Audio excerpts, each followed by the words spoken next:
Hey everyone, welcome to Shedding Mysticism, where we take common myths that we have in our society and bust them and shed the mysticism and mystical parts out of your mind so you can have better critical thinking and help the human race, even if your own little area or your family, move forward in reality because it's tangible, usable, and good. Okay, tonight's topic. Well, first of all, tonight is an open mic. So anybody can join in, and I encourage you to do so. It's about purity culture. Now, this purity culture thing, I'm not going to uh, get into too much psychology because I'm not a psychologist. I'm not a professional in any way on this stuff. It's just a topic that it's interesting because let me fix this webcam because it starts off green screen. Let's go there. Yeah. Oops. Mystical, huh?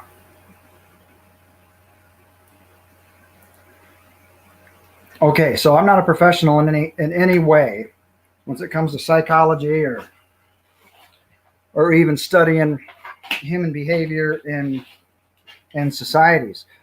I got wires. I apologize, everyone. I got wires all around my feet here, and I can't seem to move. What I need to do is adjust everything in the house and get a better table going on here. So that's coming soon too.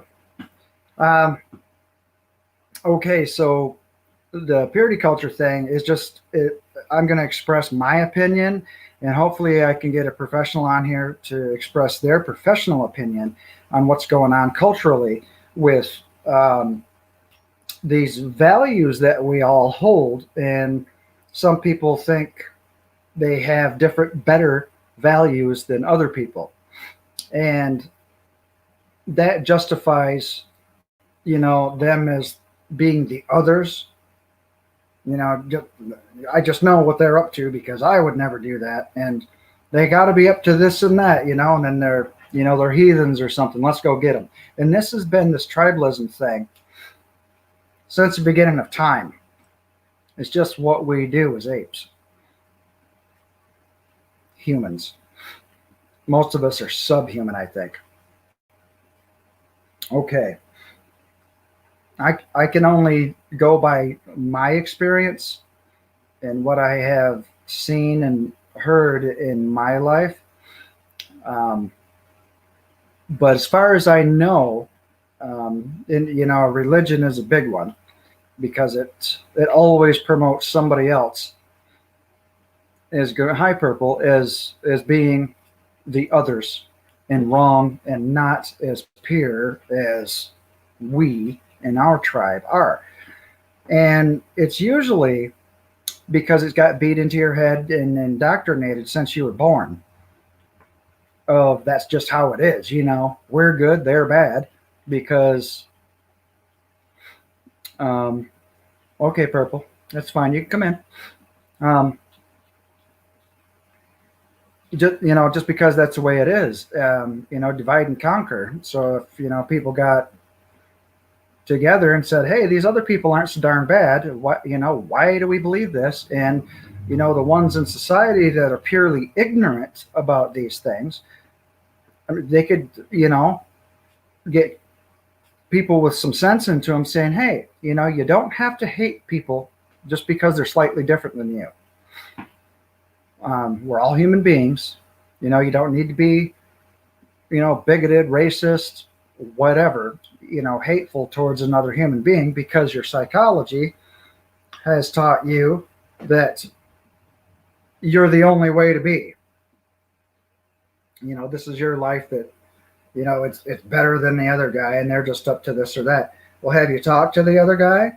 Or even if you have, did you tell this other person, well, I know what you're all about?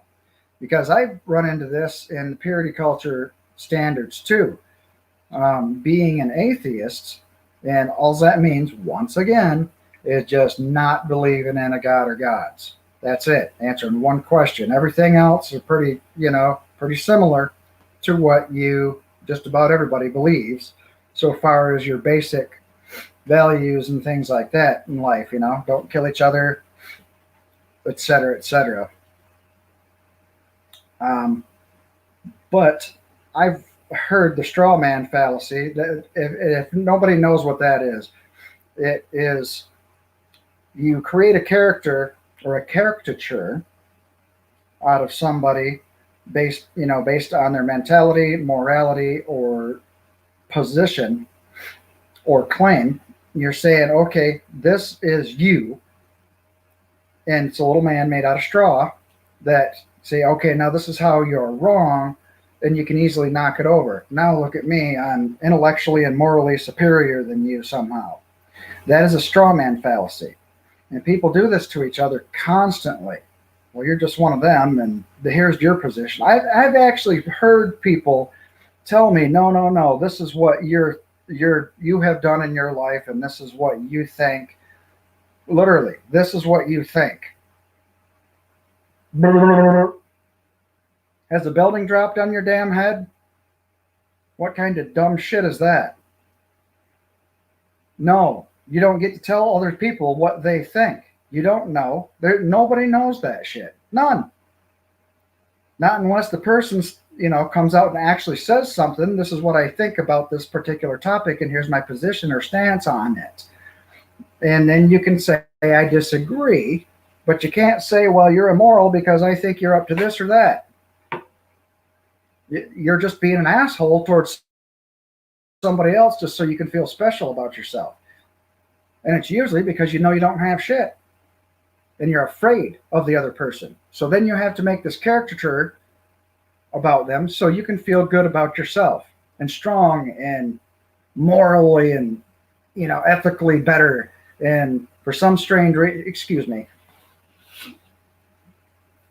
Get them boogies out of there. It's done. So that's the straw man fallacy. And I've heard this, and it usually comes from somebody that's in a culture of purity, and usually in religious settings and political settings in arguments. It's just, they will tell the other person, this is what you're up to. This is what they are doing.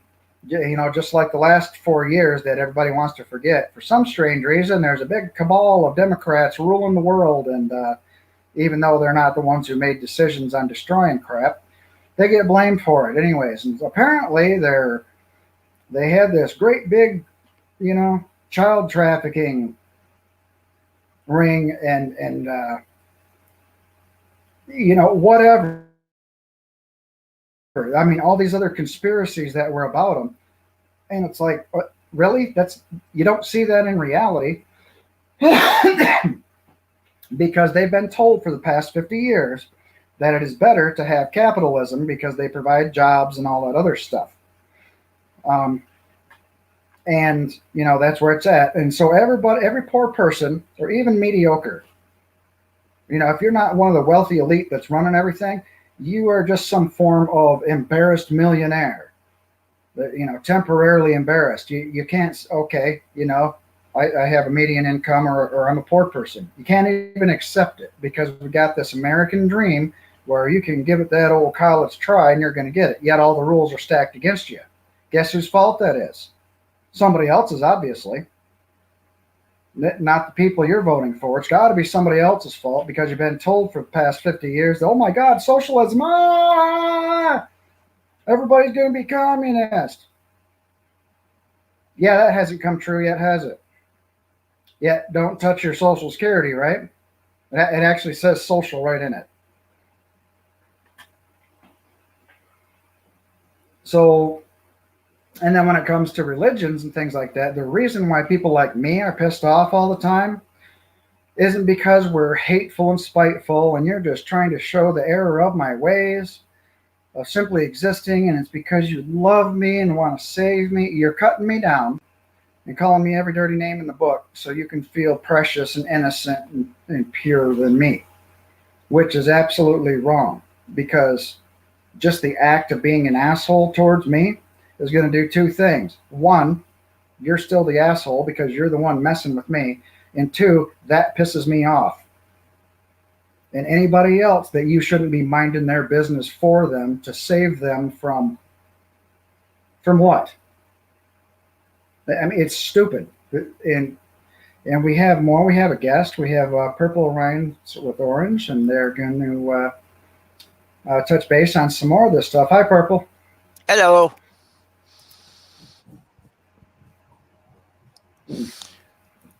Let's see. Yeah. There we go. Yep, we're good.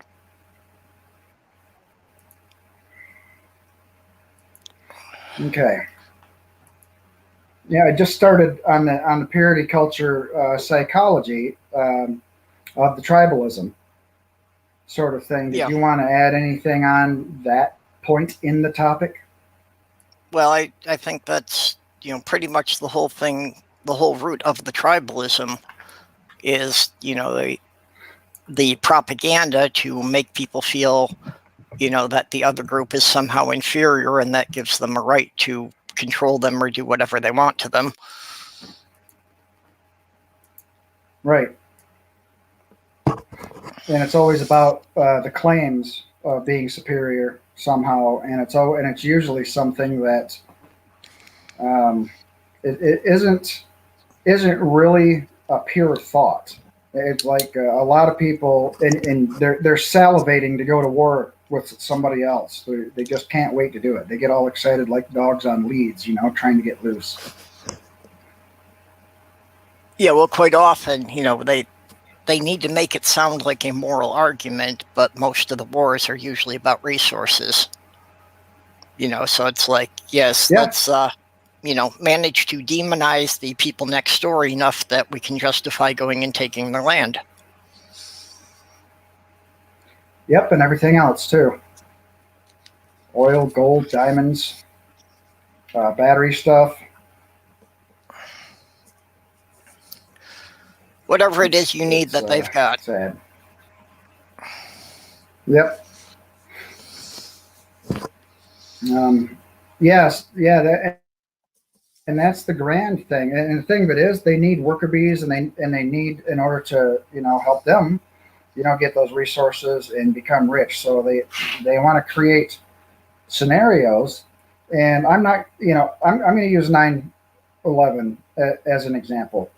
I don't know if it was real or faked, and I'm not going to think and conspire and make false claims or statements or anything. All I'm going to say is after that's all that was on the news, and it was okay. Now we're justified to go to war, and everybody with thunderous applause. Yeah, let's go get them. Let's go get those brown people on the other side of the planet.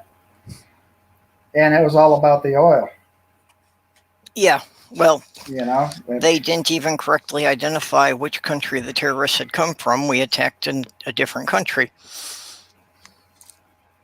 Yeah.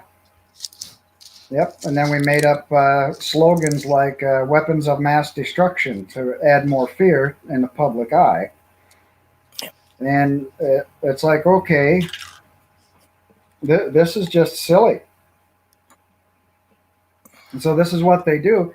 And everybody in the culture, underneath that's being used as mules and things, are like, yeah, that we're better than them other people. Let's, now we're justified to go get them. They don't even worship the same thing we do, and they don't, people aren't allowed to do this or that, as if it's inherently human to, believe in a certain type of bullshit, over another bullshit. And it's like, it's, who said you have to worship in the first place? I mean, what part of actually being a human is that? I mean, come on, I don't. I was born without that. All the other animals on the entire planet don't do it. They don't do it. So what the hell's wrong with us? Well, that's supposed to be part of why we're superior, is that the other animals are too dumb to do it. Yeah. That's why you never see a horse roll on its own cigarettes either. Same reason. Yeah. But it doesn't need to. Well, although there are a Yeah, fair this is share a of other topic. animals who,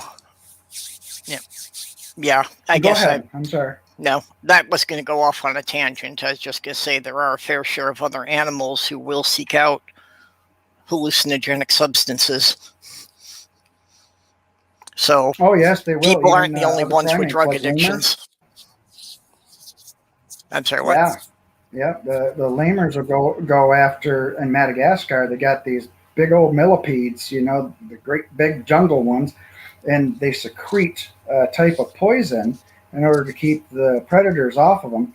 And the lemurs have figured out not to eat the darn things or puncture their shells or anything. They just chew on them a little bit and then they lick them, and then all them juices are coming out, that poison, and apparently it makes you high as hell. So you got all these lemurs leaning sideways in a tree with a damn insect in its hand. Just it looked like the little assholes just smoked a blunt. Well, It's pretty same funny. thing with people licking the cane toads because they secrete that Oh, toxin that gets people high. I don't think I would do something like that. That sounds really gross. Yeah, I don't think I'd want to try that with a living animal. Yeah. What if you go to do it and then it's in the middle of peeing on you or something? That would be pretty freaky. Actually, I think that's You'd pay probably the a high price just trying to get a probability. buzz. You could have just went and bought a joint. I think that probably would happen quite a lot with the toads because if Yeah, they're humans are scared, they're stupid. going to pee. So if they think they're going to be eaten, Yeah, they probably yeah, because will be that's what they do. peeing on your hand while you're Everybody, licking them. yeah, everybody's picked up a toad and that's done it to them. So, uh, yeah, kind of But yeah, funny. that's getting a little off the topic you were on here. Yeah, that's all right. It's all good fun too. But the thing of it is animals. They don't have. Well, let me back up for a second. I was watching Marty Chauffeur or something like that. He's on Sunday mornings and he's got this animal, Wild America or something. And they were watching a bobcat or something kill, a rabbit. And he was explaining that there's no cruelty in nature. It's just one thing eats another, and that's just the way it is. And they don't have any, defined moral standards or empathy towards other species of things usually. And it's very odd because when it's nothing but surviving when you're out in the wild, so Yep. they so they don't have the time to create that inner mind space and lay around and think. All they got to do is go off of their instincts. But we as tool makers, and this was a couple million years ago, we started making tools. So we've had the time to develop the extra open space in our minds and the frontal lobe and our larynx raising in order to articulate to each other better ideas and things, tell stories around the campfire, all that shit. So we've gotten to this point to where our consciousness can extrapolate past, present, and future, not just the present. Yeah, Like that we can most deal other with animals abstract do. ideas, not just the physical world in front of us.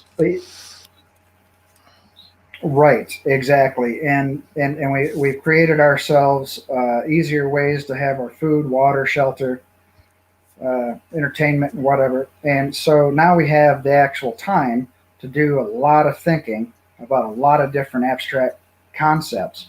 And I think that's where we started giving ourselves answers to things that we didn't understand, like like the God of the Gaps, fallacy sort of thing. It just with just about everything that we came across. Just heck, this must be, and then point at it, and then out comes something stupid out of your face, just to appease your kids or something like that, so they'd shut up. I'm sure they were the same way when back in the caveman days. Are we there yet? Are we there yet? No, we got 10 more miles to walk. You know, are we there? And then, hey, don't make me turn around and swat you. I'm sure it was the same damn way for Well, cave people. I've actually said I this think very the day. root of religion. I think the root of religion may very well be that, you know, when they're trying to put the kids to bed at night and there's a big thunderstorm going on and the kids are scared, so you make up a story to explain why we have the thunder and lightning going on, so that the kids will shut up and go to sleep. Mm-hmm. But then the kids grow up believing that, Right. and nobody corrected them, and they tell their kids the same thing, and it goes on for generations, and you just have more and more stories filling in all the things we can't explain. Yes, and until we started to learn how to think instead of what to think, and how to, you know, take perceptions, turn them into conceptions, and actually work with our reality in an observable and recordable manner in order to get the facts out. And as it turns out, the more that we do that, the less mythical things that we believe are out there. Well, the recordable, I think, is the key there, because, you know, once we developed a way to start writing things down, so you could, you know, more than just passing things on word of mouth, that you could get ideas from people who were already dead, that their ideas would remain somewhere, that people could see what they were thinking of and, you know, their explanations for things after they're gone. Because then we could pass information down through generations.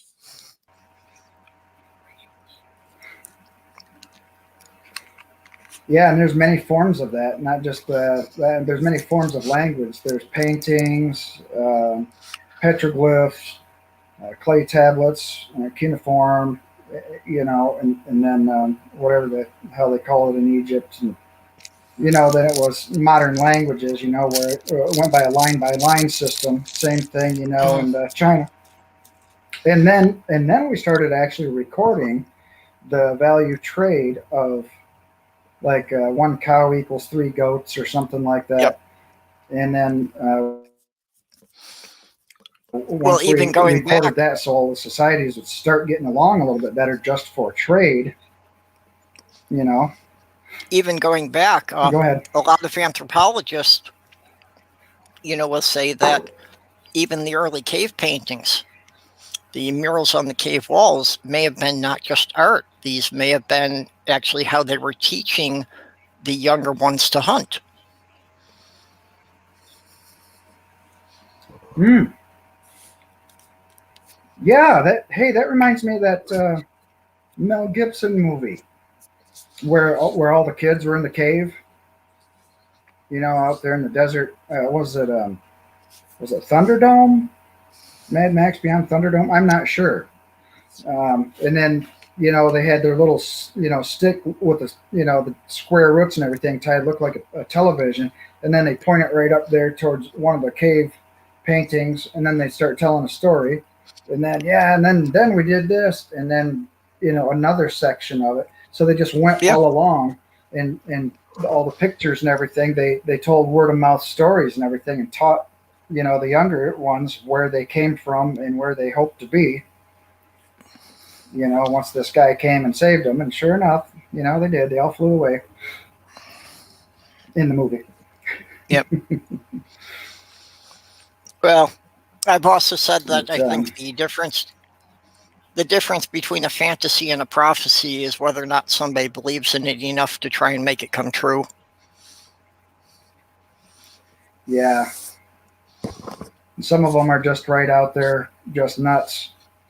And yes, Christians, I'm speaking to you because, and if this is offensive, sorry, but at some point you got to think it hasn't happened hundreds of times in your lifetime that you got all worked up about, you know, somebody coming back from, you know, the dead and being immortal after 2,000 years or whatever, and ain't showing up because the last 150 generations did the same exact thing to justify all their BS and got the rabble rousing going in that way too. At Yeah, some point in time, you gotta look at it and say believing is not the determining factor of whether or not something is true. yeah, Some they point in at time, some point have to look at that out of that and but realize that, they've been promising he was going to return for every generation for the last 2,000 years. So if it hasn't happened yet, why do right, you think it's going to happen now?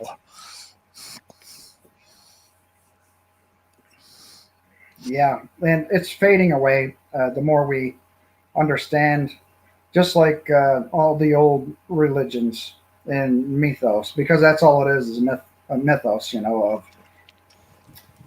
of stories and compilations in order to, I don't know, have a connection with the rest of society or whatever, and have some sort of set standard of how everybody's supposed to behave in certain society. Um, but all those things had went away for a reason. It's because one, nobody could ever count on the gods showing up at any point in time in human, you know, since we were single-celled organisms. Not one time in Earth's history that I'm aware of, or anybody else is aware of, that any deity showed up and said, "Hi, I am the controlling factor of the thing over there you're pointing at, and I can actually prove it to you over and over again, and I'm going to help you out with whatever problems is going on." That's never happened, as far as we know, and there's no reason to believe that yours, with the same, you know, building block idea, a deity might be different than someone else's, is going to follow that model and actually make it happen this time, because all the other religions have faded away on purpose. They used to have in Egypt, they worshipped Osiris for 5,000 years. That's a long time. And, none of that stuff came true. Society just, got conquered and faded away eventually. Well, and like you were So, saying but earlier now we're about the at, God of the gaps, um, what you were saying earlier about the God of the gaps, that the more we learn about the world around us and the more we unravel about how it works, the smaller those gaps get. So, as more and more of the gaps filled in, right. there's less and less for people to believe in.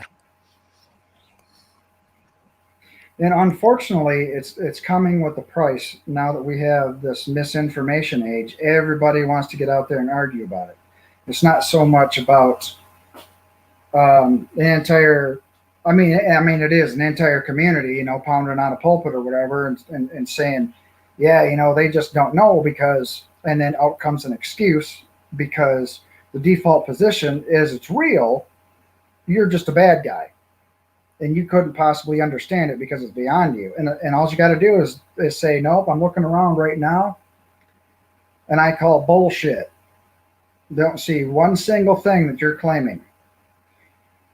But the problem with that is now that we're in a society of endless debates, endless arguments, because it's and I'm speaking as an atheist too, of non-belief. I've argued a lot of things myself and have been wrong, and I've accepted that. Or I've lost an argument and I've accepted that. Okay, you bested me today, Mister or whatever. Who I'm not thinking about this argument, but you just bested me. But it's what we have with people who believe in mystical things is they cannot let go of that security blanket. So they have to make up, just one more thing. They got to win at all cost instead of being right and finding out what is actually right in reality. Something that comports with reality. Nope, the belief is going to be true no matter what. So facts go right out the window. Everything goes right out the window, just as long as, yep, because I believe it, it's true to me, therefore it's true. And then, it circles all the way back around to the first claim. There's always a circular argument. And there's no evidence for anything in the arguments. It's just that you can't let it go because that's how indoctrination works. It gets so much in your head that you actually defend the indefensible. And then you make up stuff to argue about it to people who don't otherwise give a crap. There's, and I'm only speaking right now of Abrahamic faiths that I know of, but I hear there are other, faith-based systems around the world that do pretty much the same thing. I don't know, like I said, I'm not an expert, but what I've observed so far, I think for every belief system, there's going to be some people that do that. Say. Yeah, for every belief system, there's going to be some people that do that. Yeah. Sorry. Yeah, but it's the purity culture that justifies, hey, you'd better believe this, even though you just argued, that it's bullshit, and have demonstrated that it is because, I, the believer, can't come up with anything. But I'm so mad, you'd better do, and then I'm going to go get all my friends. I'm either going to ostracize you from society, ruin your life somehow, cast you out of the family, whatever, or in some instances, even punishable by death.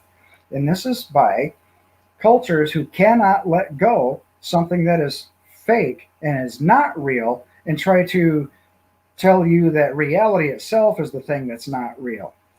And why? Because of some value system that you think you have that doesn't exist, and you're doing the exact opposite of, just in order to win this argument, because you want to hold on to these beliefs so damn hard that you're just gonna be destructive towards other human beings.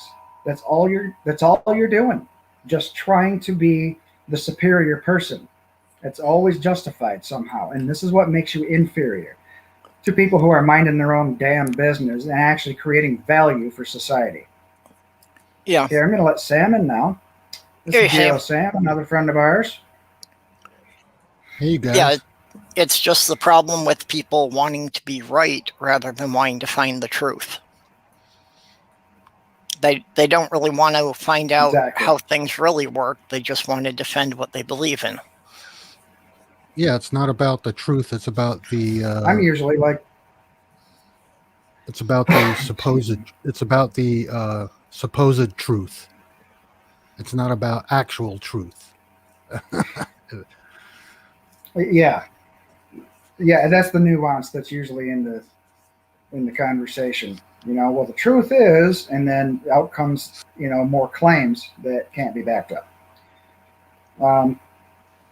Yeah. I lost my train of thought. Well, if somebody has evidence, I would rather they present the evidence so I can see how things really are. I would rather be right, or rather be factually correct than just be right in a belief. Yeah, then it's not about the truth. Yeah, I agree. Then it's not about the truth of the claim. This is how we advance as human beings. This is how our brains are actually evolving and taking the leap into the next step within the past couple of 100 years with the industrial and scientific and, even the Renaissance 500 years ago.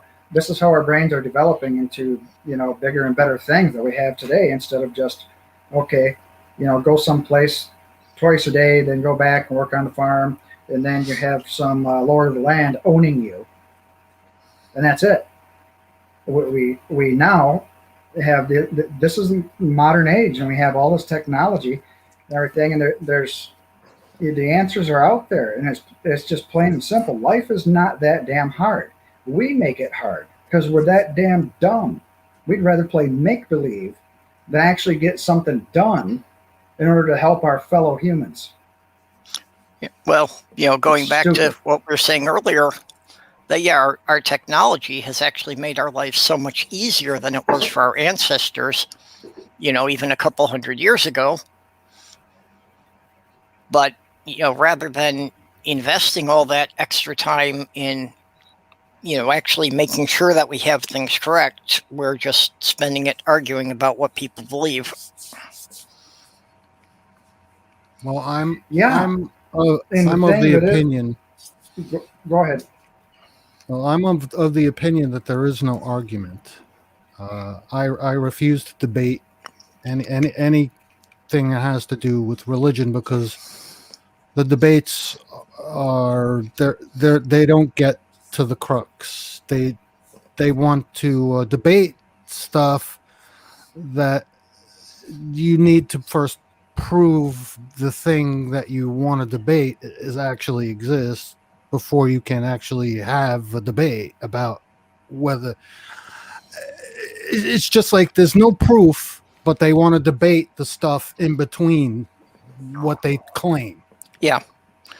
You know what I And mean?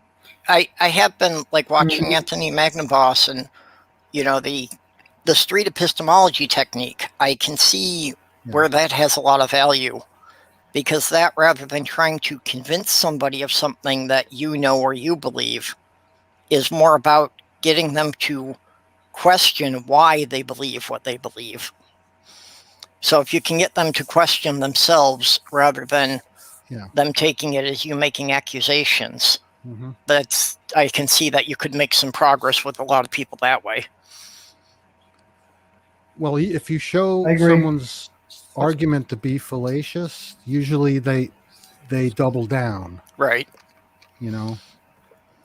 So street epistemology is a good way to do it in a non-threatening manner. Yeah, we'll just get them to ask And some that's why I was questions just and let them. explaining a little earlier. Yeah. About the Get them to ask psychology some to where questions and let them. they got to be right no matter what. Let them go off on their own with the questions so that they can, contemplate it on their own time.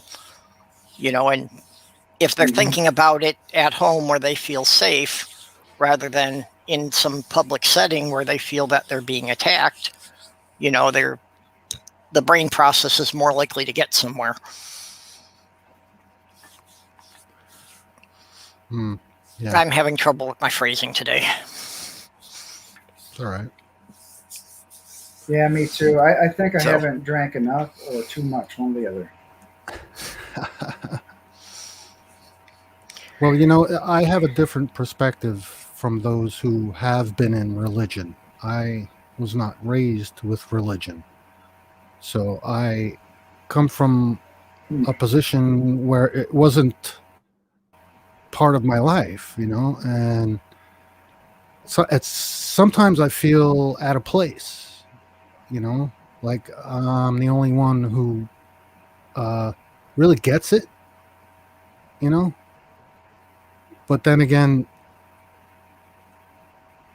I can't begrudge someone the way if they feel a certain thing, I have to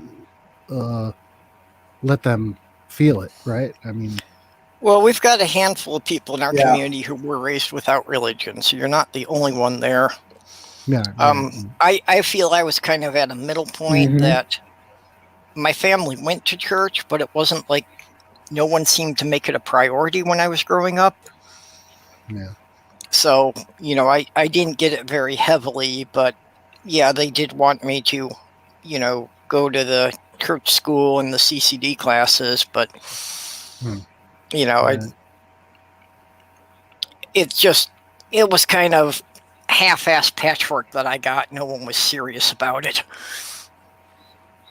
Well, it made me wonder. My mom wanted me to be a preacher, so I, even as a young boy, I was had all the neighborhood kids there in the lilac bush, and we were all sitting in buckets and stuff, and I was reading them Bible stories and things like that, and they were asking questions, and I was answering, well, because of this or that, and then they even got me in Sunday school, and hey, read this, be a public speaker or whatever, and so basically I was being groomed, and then everything just fell apart at some point, and it's like, okay, now the hardships come, and now the serious questions of myself have to be asked. Am I even right, or am I just arrogant? Well, I also grew up in a house that there were always at least a dozen people, and I was the smallest. So I got contradictory information on everything.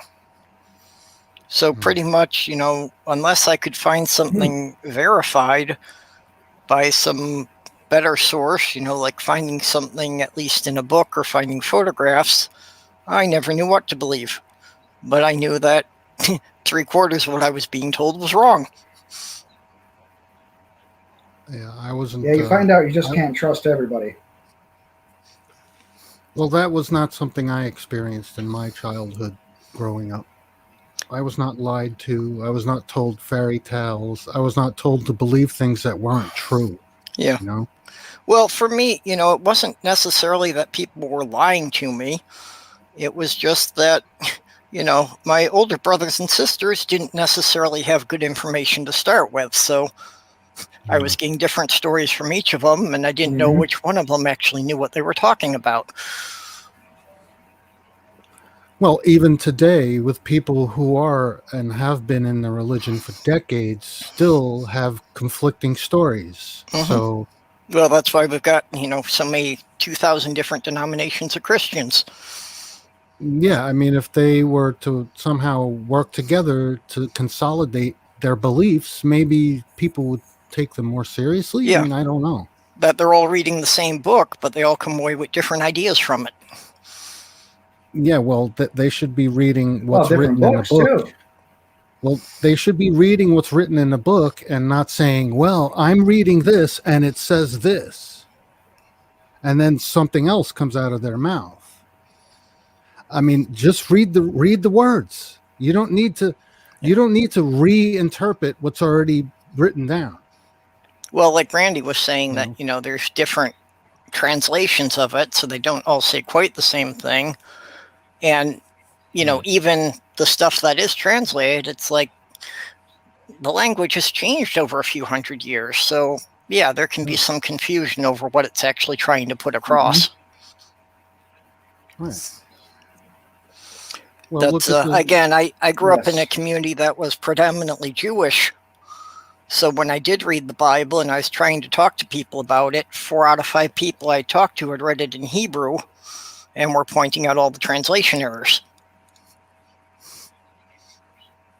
Well, I think if there was I have relatives and friends who argue about, okay, the reason why we have this one version, we have Gideon's, and because that's the one that tells the truth. And somebody else, no, we got the King James version. That's the one that tells the truth. Somebody else down the line, no, this one, all you're doing is confirming your bias. How do you know it's telling the truth just because you want to believe it that bad that it does tell the truth? If it's the one infallible word of one deity, how the hell does he have several books that say different things? Yeah. How can everything be the truth and nothing be the truth at the same time? And if this one deity truly was all powerful, why couldn't he put his words down in a form that everyone would get the meaning? Right, I understand that. And you know what I say? I say that's a piss poor way of getting your message across. Yep. Just saying.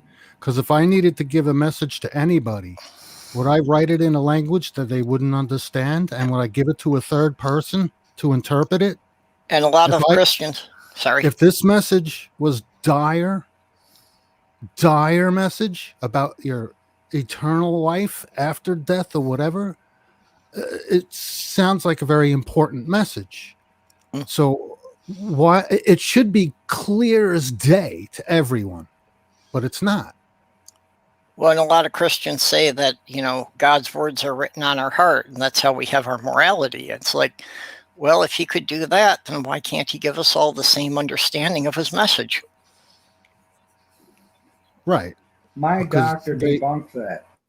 I asked him, I said, did you see words written on my heart when you had that chest wide open? And he said, hell no, there ain't nothing there but a damned old heart and a bunch of clogged arteries. What do they mean by that?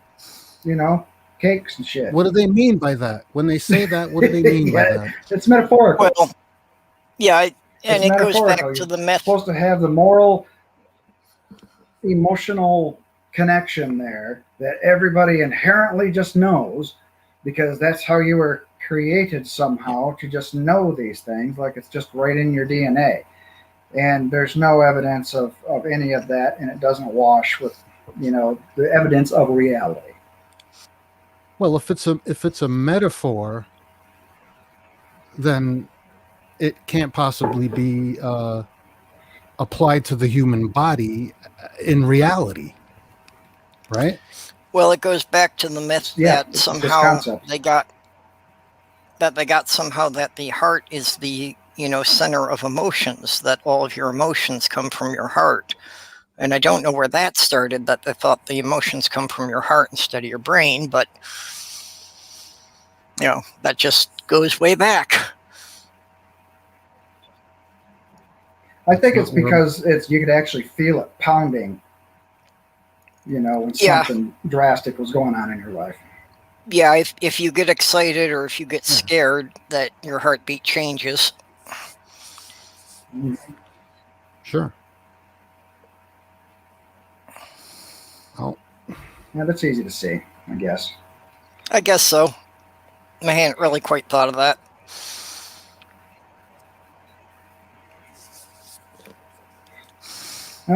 Yeah. So, the purity culture thing, even humanists come up with, with our version, higher ethical standards and things like that, where other people don't. And it shows in our voting and in our speeches and our arguments and things like that too. As far as I'm concerned, it's like Purple was saying here. It has to be like a street epistemology kind of thing. Asking, just asking questions. The Socratic method, and getting the people to actually just think about little tidbits of that stuff. The discussions could be expanded later on or whatever, but if you could get somebody to think instead of just pissing them off, because nobody wants to be wrong. Nobody wants to be told they're wrong. Well, and It's it's really human hard nature, for somebody so to why do admit it? they're wrong in front of somebody they see as an adversary. right. Yeah. Yes, exactly. Well, it's like people say, I have a favorite football team, right? And when I wear my special jersey, they always win, except when they don't win. You know what I mean? Right. Yeah. But they do. They do always win. I can see. They do always win. I come from Michigan, so the Lions never win. So I don't know why I'd just be a loyal fan to them anyways, because in reality they suck. Yeah. I grew up in the Chicago suburbs, and the Cubs went more than a century without the World Series. The Cubs. Yeah, and look how fanatical all their fans are. Well, I can have a bit more The respect Cubs, for the people who are Bears. fans of a team that doesn't win. It's easy to be fans of a team that wins all the time. Well, I'm That's actually true. See, I'm not a sports guy. I'm a Minnesota Viking fan. Yep. And they're pretty much losers. Yeah, I'm not a sports fan either, unfortunately, since I like purple. And anytime I wear purple in Minnesota, people assume I'm supporting the Vikings. It's like, no, that's got nothing to do with it. I don't even know when they play. I had an inspection. The sergeant major came along and was, we were all in formation. He was going along asking every soldier something, and he asked me, he said, what football team do you think is going to win the Super Bowl? I said, Sergeant Major, I don't know. I don't follow sports. Well, just, pick a couple names. Who do you think is going to end up in the end? I said, I don't know. Maybe the pansy asses and the daffodils are going to fight it out. And he says, Magley, that's no teams. And it's like, And you should have, as a sergeant major, you should have paid attention to when I told you I don't follow sports. It doesn't Yeah. mean I follow sports still just because you do. I'm not going to Yeah. know these people's names. And in our society, it is Duh. such an ingrained thing that people don't really get that. You know, when you can't name a couple of sports teams or know what team some guy plays on. Yeah. It's just so Well, heck, you alien get to our people that are culture more that people interested can't get it. in Yeah. and camping and fishing and just being at peace. You know, that's the kind of guy I am. I'd go out, you know, in the wild and I'd pick things and eat it and, you know, build whatever out there. Being a, you know, former survivalist instructor and everything, that's just what I've always liked to do. And I've never watched sports. It's boring to me. I got to get up and do something. And people can't understand that. You know, they talk real good, but then, you know, they get all they really want to do is blast a damn gun and blow nature away. That's all they want to do. It's not that, you know, our society is pretty stupid in those fashions. It's always about fighting, war, and killing. When people start talking about baseball and football, I've always asked, you know, I just say that I don't get what's the point in sitting and watching a bunch of other people exercise. You know, if I'm not going to get out there and actually do something myself, what's the point in it? Well, it's like me. I'd rather play baseball than watch it. You know, I can't watch baseball, but I could play it. Like, or at least go to the stadium, you know, so we can have some a good hot dog and peanuts and a beer. You can enjoy the experience of being there, you know, and the energy of the crowd roaring and stuff, you know. You see your team members and everything right there in front of you. I mean, it's quite the experience, but still, you know, you get bored after the first inning. You know, you wish you were actually going and getting up and mowing the lawn, for Pete's sakes. I've been to one baseball game, and that cured me. I'll never go again. I have been, but the last time I went to watch a sporting event was 1990 something. Yeah, that we went to see the St. Paul Saints, the farm team for the Minnesota Twins, and that was a bit more interesting because those guys, you know, instead of having $1 million contracts, these were guys who were trying to prove they could make it in the big league, so they were out there really trying their hardest. Yeah, we have that here in Arizona. We have the farm team. It's only a couple of blocks away from me, actually, but I'd never go there. It's not something that I would have thought to go to either. It was just some friend gave us free tickets, so what the hell. What'd you say, Randy? I said about 24 deer just ran through my yard and crossed the street. Wow. Yeah. Kind of neat. Wow. Yeah. Love seeing wildlife. Yeah, where my mom lives up in Michigan. I have no idea why. It's the harmonica. Yeah, in the Escanaba area. Well, it's the Upper Peninsula. It's like 2 hours from Escanaba, though. But yeah, she's like 5 miles out of town, and it's a small town to begin with. So she's got all sorts of wildlife come through, and you know, she feeds the deer in the yard. She throws out the kitchen scraps and some feed corn for them. Oh, yep, that'll do it. You know, yeah. So she's always got a little herd of deer that come through her yard every day to check what she left. There's a price to pay with that, though, too. There's raccoons and bear that want to eat the same thing. We had one of our dogs die, like I think 2 weeks ago. Oh, Elsa. She was I hear that. Bummer. She was a blind Alaskan Malamute. Beautiful, beautiful dog. She just. I remember you posting some pictures. Yeah, I posted a video of me feeding them. It was just something spur of the moment, but she died. She had probably like a massive seizure during the night, and yeah. So, but we're looking to get another rescue, so we're checking it out. Yeah, all the animals I've had have always been shelter rescues or strays. Yeah, another blind animal. That's really good of you. They do take a lot of extra work. What about the chat? No, I said I was thinking about rescuing a cat, but you know, the cat. a cat. I don't know. I don't know if I want to handle vet bills and stuff like that. And right now, I don't know. I'd have to really keep it inside because I have something out here that's just devouring foxes and coyotes and everything. And I'm finding these dead bodies all around my house. So I don't know if a bear is out here or, you know, my white wolf is back. Well, that would be cool when I lived in Michigan, I lost one of my cats in Michigan to a pack of raccoons that I could hear them fighting, but by the time I found him, it was too late.